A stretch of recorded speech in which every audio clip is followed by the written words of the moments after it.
Felipe, muita coisa acontecendo ao mesmo tempo. Ó. O ministro Ricardo Lewandowski deu o seu tchau, seu último discurso aí no governo Lula. Hoje, nesse ato aí do 8 de janeiro, já havia entregado a carta de demissão, pedido de saída antes mesmo do discurso, falou muito brevemente. Agora nós temos essa divisão que ainda não está confirmada. O presidente Lula já havia dito que para criar um novo Ministério da Segurança Pública, seria necessário que a PEC da Segurança Pública tivesse andamento dentro do Congresso Nacional. Eu não vejo isso acontecendo, não vejo que isso vá acontecer. Se isso acontecer, vai ser em passos curtíssimos. Se essa for a condição para a criação de um Ministério da Segurança Pública, não vejo que isso vá acontecer. Agora, se não for essa condição, se o presidente for de fato criar essa nova pasta, agora vai ter que trazer uma nova pessoa com punch, com estrutura e com um nome de peso para lidar com a segurança pública, para trazer um know-how que vá blindá-lo e que vá trazer um nome grande para a campanha eleitoral agora desse ano de 2026. Não, de nada vale criar um ministério de 2026 para um ano eleitoral, que o assunto será esse. Então, como a Andresa disse, eu não acho que o André Rodrigues, que é o diretor-geral da Polícia Federal, seja esse nome específico, até porque ele está indo muito bem na Polícia Federal, e eu acho que não vai mexer em time que está ganhando.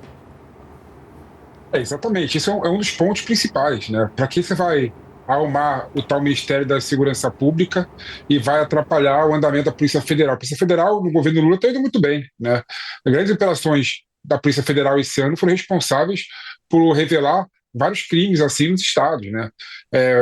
Inclusive do INSS, a Polícia Federal que trabalhou constantemente para resolver essa situação, né? Então, ou seja, não dá muito para entender, né, por que o Lula indicaria o chefe da Polícia Federal para o Ministério, para o novo Ministério, para o tal novo Ministério, se for criado, né, Ministério da Segurança Pública. E você vê, Neila, que não tem muito sentido para essa decisão do Lula, não, né? De criar novos ministérios, né?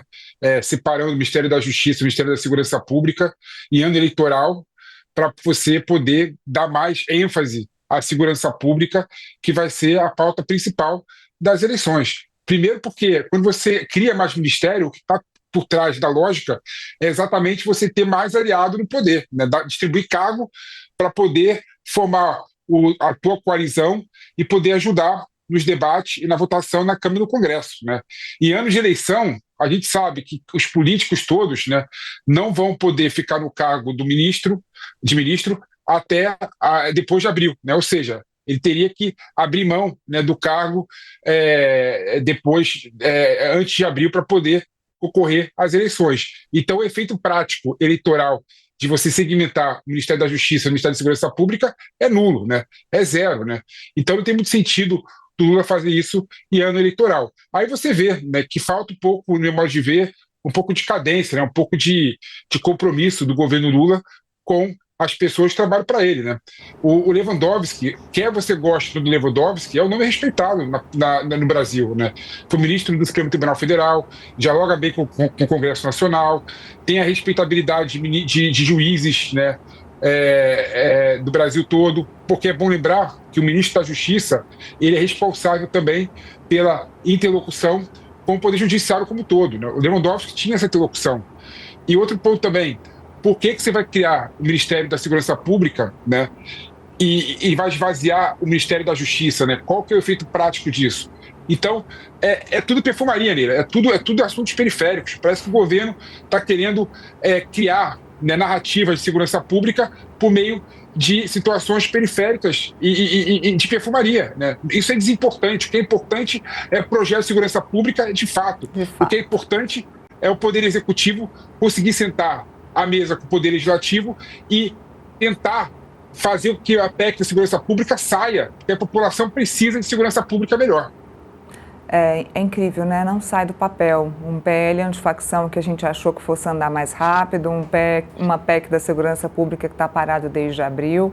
Esse ano, eleições acontecendo, estados muito inseguros desde o início. E nós falamos isso aqui no Metrópolis, antes não era nem contexto, era Boletim Metrópolis. Eu me lembro muito bem de falarmos com grandes especialistas, inclusive do próprio Ministério da Justiça, lá no comecinho do governo do presidente Lula, e eu falava sobre isso, eu falava, olha, vocês estão dizendo aqui que a economia é o calo no sapato do presidente Lula, estão falando aí da picanha, estão falando aí do churrasco, mas eu insisto em dizer isso lá na época, que o calcanhar de Aquiles, que o calo é a segurança pública. A Bahia com a segurança pública péssima, o Ceará com níveis altíssimos de assaltos, de furtos, de roubo, de assassinato, de feminicídio. Rio de Janeiro não precisa nem falar. Aí acontece aquele caso gravíssimo, depois já no segundo ou no terceiro ano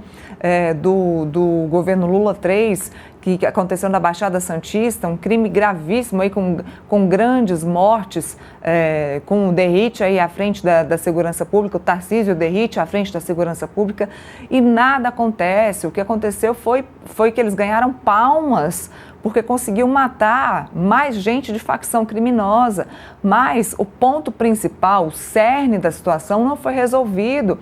E o que aconteceu em 2025? A gente ouviu quantas vezes, Felipe, a gente falou aqui no Metrópolis essa expressão facção criminosa. Quantas vezes a gente falou de Comando Vermelho, quantas vezes a gente falou de PCC e de outras facções menores que só estão crescendo.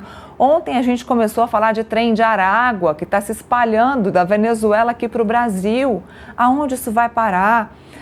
Em São Paulo, eu me lembro agora, depois do que aconteceu no Rio de Janeiro em outubro, especialistas da Polícia Militar do Rio de Janeiro conversando com a gente, dizendo: eu não sei de onde estão entrando os fuzis entrando das fronteiras.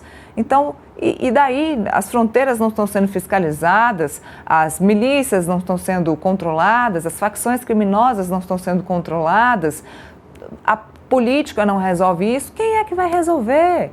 Então, precisa sair do papel, isso não pode ser só um motim eleitoral, isso não pode ser apenas motivo de campanha eleitoral, se não sair do papel, porque em algum momento, meu amigo, isso vai chegar em quem tem carro blindado.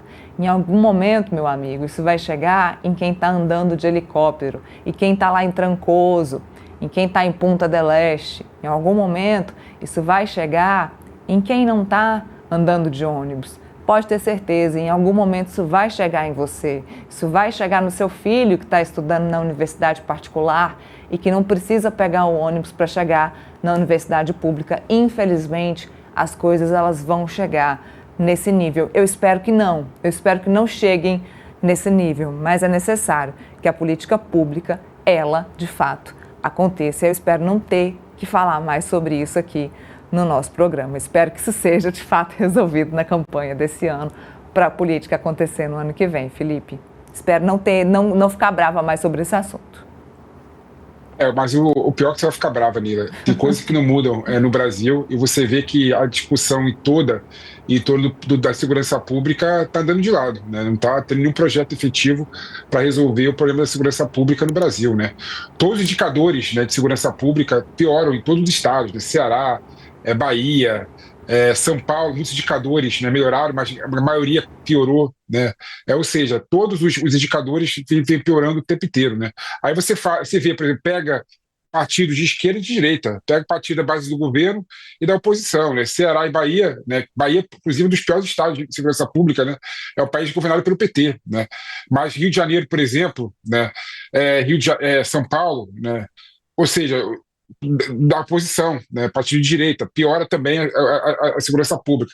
Então, quando você fala com a revolta, que é a revolta de todos os cidadãos do Brasil, né, que a segurança pública, né, chegou em toda a população, né, não vai chegar não, já chegou, já faz tempo a piora, né, quem anda de carro blindado, quem anda de helicóptero, quem se encastela, né, nos condomínios de luxo privado, né, no Brasil todo por aí, né, as pessoas estão cada vez mais se encastelando, né, para tentar ter uma proteção e uma segurança pública maior. Mas o efeito prático disso é que a segurança pública vem piorando a cada momento, a cada tempo, né?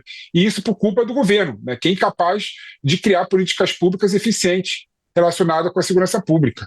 É claro que o projeto da PEC da segurança pública tem que ser aprovado, né? Por que tem que ser aprovado? Por que eu falo isso?